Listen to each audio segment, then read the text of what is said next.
Hello बच्चों, क्या हाल चाल। मैं विकास यादव आप सभी का स्वागत करता हूं फिर से एक नए वीडियो में। तो बच्चों, आज हम लोग पढ़ने वाले हैं कक्षा 12 का जो पहला लेसन है। नाम तो सुना ही होगा कि वैद्युत आवेश तथा क्षेत्र। इसका एक बहुत ही प्यारा और शानदार सा टॉपिक है वैद्युत फ्लक्स, जो कि पेपर में पूछा जाता है। इसके मात्रक भी पूछ लिए जाते हैं, बीमा भी पूछ लिए जाते हैं। मैं तीनों का तीनों आपको यहाँ पर बताने वाला हूँ कि उसकी परिभाषा क्या होगी और उसका मात्रक क्या होगा, उसका बीमा क्या होगा। एक्चुअली आज मैं आप लोगों को एकदम फील कराने वाला हूं कि वैद्युत फ्लक्स कहते किसे हैं। तो चलिए बिना टाइम वेस्ट के वीडियो को शुरू करते हैं। तो चलिए बच्चों, वीडियो को शुरू करते हैं। सबसे पहले बाबू, आप यहां पर देखेंगे कि वैद्युत फ्लक्स। अब यहां पर जैसे मैंने बोला वैद्युत फ्लक्स, कोई फील आ रही है? नहीं आ रही है। चलिए मैं आपको बताता हूं। सपोज दैट यहां पे हमारे पास एक किताब है, ठीक है। यह मान लो कापी है बाबू, और यह कापी है। और मान लो कि यह जो मेरा हाथ है, इधर से और इधर वैद्युत क्षेत्र रेखाएं ऐसे जा रही हैं, ठीक है। इधर से किधर जा रही है बाबू? इधर जा रही है वैद्युत क्षेत्र रेखाएं। अब हमने क्या किया कि इस किताब को या कापी मान लो इसको बीच में रख दिया, ठीक है। तो मान लो कि इधर से वैद्युत क्षेत्र रेखाएं इधर जा रही हैं, तो कुछ वैद्युत क्षेत्र रेखाएं इसके अंदर से जाएंगी और कुछ इसके बाहर से जाएंगी, यही ना होगा। तो जितनी वैद्युत क्षेत्र रेखाएं इसके अंदर से जाएंगी, बहुत सारे किताबों में बल रेखाएं भी बोलता है, तो इस वाले पृष्ठ के अंदर से जितनी भी वैद्युत क्षेत्र रेखाएं जाएंगी, इन्हीं की संख्या को हम बोलेंगे वैद्युत फ्लक्स, ठीक है। इसकी परिभाषा कैसे लिखेंगे?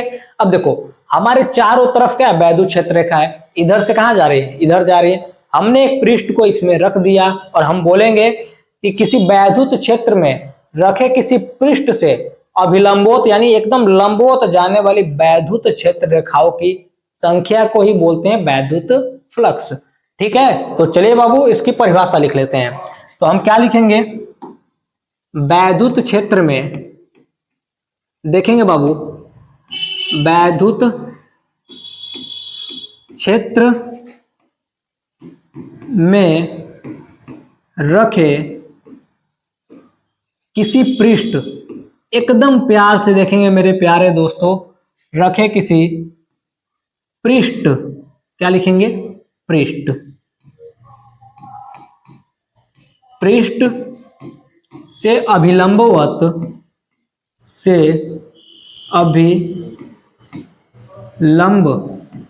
लंबवत गुजरने, ठीक है। नन्हे मुन्ने दोस्तों, वैद्युत क्षेत्र में रखे किसी पृष्ठ से अभिलंबवत गुजरने वाले वैद्युत क्षेत्र रेखाओं, क्या लिखेंगे? वैद्युत क्षेत्र, और यहां पर लिख लेंगे रेखाओं। बहुत सारे किताबों में लिखा रहता है बल रेखाओं, ठीक है बाबू। बहुत सारे किताबों में क्या लिखा रहता है? वैद्युत बल रेखाओं, ठीक है। आप दोनों लिख सकते हैं। तो वैद्युत क्षेत्र में रखे किसी पृष्ठ से अभिलंबवत गुजरने वाले वैद्युत क्षेत्र रेखाओं की संख्या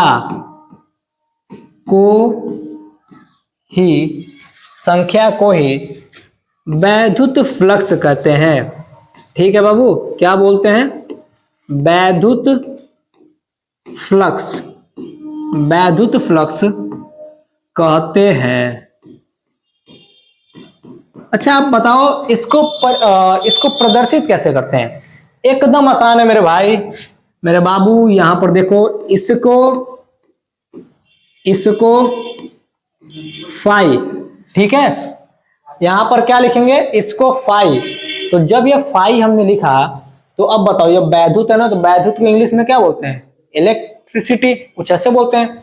जैसे इलेक्ट्रिक बोल सकते हो, इलेक्ट्रिसिटी। तो यहां पर क्या हो जाएगा बाबू? ई हो जाएगा। तो इसको फाई ई से प्रदर्शित करते हैं, से प्रदर्शित करते हैं, ठीक है। अब यहां पर देखो, अब यहां पर जैसे आप इसको देखोगे, इसको फाई ई से प्रदर्शित करते हैं, तो इसका कुछ फॉर्मूला भी बनेगा। तो एकदम आसान है। सबसे पहले यहां पर देखेंगे, इसका मैं आपको फिगर बनाता हूं, ठीक है। यहां पर देख लेंगे,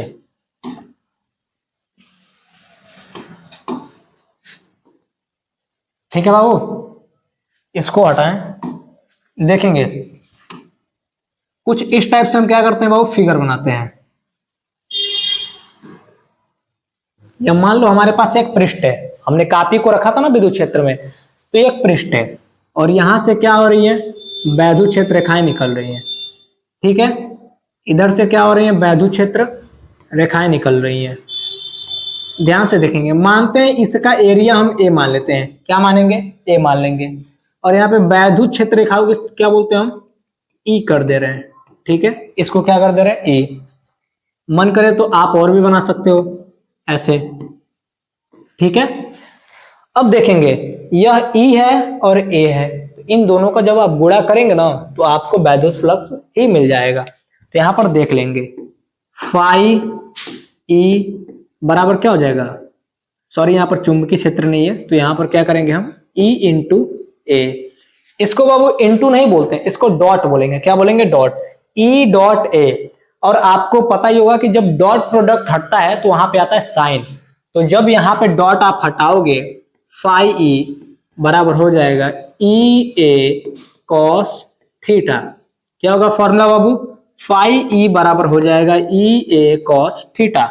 इसको एक बार और देखेंगे, ठीक है। क्या बोलेंगे कि वैद्युत क्षेत्र में रखे किसी भी पृष्ठ से अभिलंबोत गुजरने वाले या लंबोत गुजरने वाले वैद्युत क्षेत्र रेखाओं की संख्या को क्या बोलेंगे, वैद्युत फ्लक्स। फॉर्मूला क्या हो जाएगा, फाई बराबर ई इंटू ए, और जब डॉट प्रोडक्ट हटेगा तो क्या आएगा, कॉस थीटा। इतना समझ में आया, किसी को परेशानी दिक्कत। अब आगे हम बढ़ते हैं, ठीक है बाबू। अगला स्टेप हमारा क्या है, यहां पर देखेंगे वैद्युत फ्लक्स का मात्रक। यह तो बहुत ही ज्यादा आसान है, कैसे, सबसे पहले आप देखेंगे यहां पर इसका फॉर्मूला क्या है, फाई बराबर ई ए कॉस थीटा, ठीक है। अब जैसे ही आप इसका फॉर्मूला लिखोगे तो आपको एक प्रकार से फील आएगी, ठीक है बाबू। फाई बराबर क्या आएगी, ई ए कॉस थीटा। अब यहां पर देखो, अब यह तो रहा भाई थीटा, जैसे यह हमारा क्या है, कोण है, और किसी भी कोण का मात्रक होता नहीं है, तो जब मात्रक नहीं होगा तो बीमा कहां से निकलेगा। तो अब देखो, अब आप बोलोगे रेडियन हो गया, स्टेरेडियन होता है, तो बाबू वो बात अलग है। फिलहाल यहाँ पे क्या है, इसका कोई मात्रक नहीं लेंगे। तो अब ई का मात्रक क्या होता है, यहां पर क्या निकालेंगे, फाई ई का मात्रक निकालना पड़ेगा, तो हो जाएगा ई ए। अब ई का मात्रक किसको किसको मालूम है, किसी को मालूम है, नहीं मालूम है, कोई बात नहीं, यहां पर आएंगे। अगर नहीं मालूम है तो आपको मैं निकालना बता दे रहा हूं, ठीक है, एकदम आसान है। सबसे पहले देखेंगे एफ बराबर होता है बाबू क्यू इंटू ई, यही होगा। तो इसका क्या होता है, एफ का होता है बाबू न्यूटन, और क्यू का क्या हो जाएगा, इधर लिख लेते हैं, इसका क्या होगा न्यूटन, और इसका हो जाएगा कुलाम, ये हो जाएगा ई। इसको हम कहाँ भेजेंगे, तो हो जाएगा न्यूटन बाई कुलाम। एक फॉर्मूला यह बन गया, दूसरा फॉर्मूला यहां पर देखेंगे, एक मात्रक यह बन गया, दूसरा मात्रक बताते हैं हम आपको। ई बराबर होता है formula 1/4 pi epsilon naught Q by R square. इसका तो नहीं कुछ होगा मात्रक, क्योंकि नियतांक है, तो इसका हो जाएगा कुलाम, और इसका हो जाएगा बाबू मीटर का स्क्वायर, सही है। तो हम यह क्या करेंगे, इसका यूज करेंगे। तो फाई ई बराबर क्या हो जाएगा बाबू, ई का मात्रक क्या निकल के आया, न्यूटन बाई कुलाम, और इसका क्या हो जाएगा, मीटर स्क्वायर। तो फाई ई का मात्रक हमारा क्या आ जाएगा बाबू, न्यूटन मीटर स्क्वायर, और बटे में क्या हो जाएगा, कुलाम। इतना समझ में आया। अगर आप बहुत ही बढ़िया से लिखना चाहते हो तो लिख देंगे फाई का मात्रक बराबर ई का मात्रक, और गुणे में कर देंगे ए का मात्रक, ठीक है। अब यहाँ पर अगर आपको डाउट है कि ए का मात्रक कहां से यह आ गया, तो इसका हम क्या लिखते हैं, मीटर स्क्वायर। अरे भाई भुजा का स्क्वायर लिखेंगे तो अगर मान लो कि दो भुजा रहेंगे तो एक भुजा का मीटर और दूसरे भुजा का मीटर, मीटर मीटर क्या हो जाएगा, गुणा हो जाएगा। इतना आपको समझ में आया। अब अगला हमारा क्या है देखेंगे बाबू, यहां पर निकालना है बीमा। तो जब तक आपको मात्रक नहीं मालूम रहेगा आप बीमा नहीं निकाल सकते, लेकिन बीमा से मात्रक निकाल सकते हैं, ठीक है। तो अगला स्टेप देखेंगे, सबसे पहले यहां पर देखेंगे बाबू, इसका हमारा मात्रक क्या है, newton metre square by coulomb, ठीक है। तो इसको करने के लिए सबसे पहले आपको लिखना है इसका मात्रक। तो हो जाएगा न्यूटन मीटर स्क्वायर और बटे में कूलाम।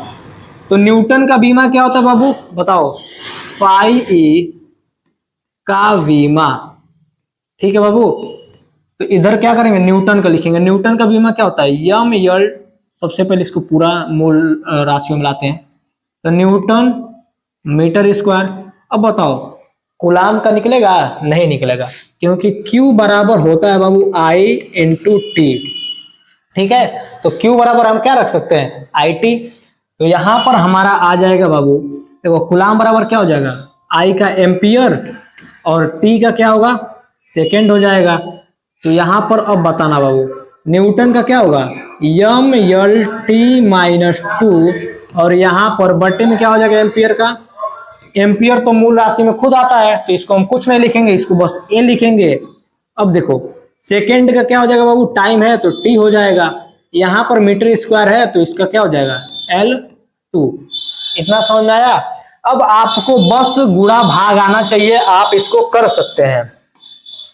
अब तुम लोग देखो बाबू, यहां पर यल पे कुछ नहीं है तो क्या है? एक है, और यहां पर यल पे क्या है? दो है।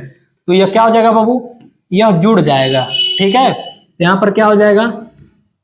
फाई ई बराबर, देखेंगे बाबू, फाई ई बराबर हो जाएगा यम, यल के पास कितना है? 1, और यहां पर कितना है? 2, तो हो जाएगा L3।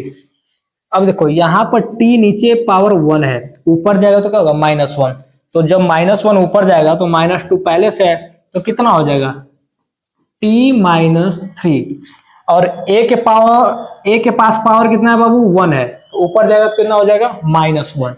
तो a पे हो जाएगा पावर -1। तो इसको कैसे पढ़ते हैं बाबू? देखेंगे ml3 t-3 a-1। ठीक है, अगर किसी को भी यहाँ पर परेशानी हो तो कमेंट करना, मैं रिप्लाई जरूर दूंगा। ठीक है, तो एक बार हम लोग क्या करते हैं, पूरा देख लेते हैं और फिर आज का सेशन यहीं पे खत्म करते हैं। तो यहां से हम लोगों ने शुरू किया था, वैद्युत क्षेत्र में रखे किसी पृष्ठ से अभिलंबोत गुजरने वाले। यहां पर देखेंगे बाबू गुजरने वाला छूटा है, तो यहां पर क्या लिख लेंगे हम? गुजरने वाले। ठीक है, वैद्युत क्षेत्र रेखाओं, बहुत किताबों में वैद्युत बल रेखाएं भी लिखता है, तो वैद्युत बल रेखाओं की संख्या को ही वैद्युत फ्लक्स कहते हैं। इसको फाई से प्रदर्शित करते हैं। और अगले स्टेप में हम लोगों ने क्या किया था? इसका मात्रक निकाला था, जो कि आप देख सकते हो। E एक cos थीटा कोण है, तो कोण का कोई मात्रक होता नहीं है, तो हमने बस इन दोनों को ले लिया। अब यहां पर देखोगे बाबू E इंटू ए, ई का क्या होता है? 2 मात्रक होता है, एक यहां पर और एक यहां पर। ठीक है, तो यहां पर क्या हो जाएगा? Newton metre square by coulomb. अगर आपको यह याद है तभी बीमा निकल सकता है। तो अगला स्टेप क्या था हमारा बाबू? बीमा का था, जो कि फाई ई बराबर होता है newton metre square by coulomb. इसका मात्रक हो गया। न्यूटन का होता है mlt-2, और कूलाम का क्या होगा? Q बराबर, यहां पर देखेंगे Q बराबर क्या होता है बाबू? Q बराबर होता है I इंटू टी। तो यह धारा है, धारा का मात्रक क्या होता है? एम्पियर, और समय का मात्रक सेकेंड। और यहाँ पर बाबू मीटर स्क्वायर, तो न्यूटन का क्या होगा? mlt-2, मीटर का क्या होगा? L2, एम्पियर का एम्पियर ही होता है, सेकेंड का टी हो गया। अब इसको आप जब ऊपर लेकर जाएंगे तो फाइनली हमारा बीमा बनेगा ml3 t-3 a-1। ठीक है, तो बाबू अगर किसी को भी कहीं पर भी परेशानी हो तो जरूर बताना। आज के लिए बस इतना ही।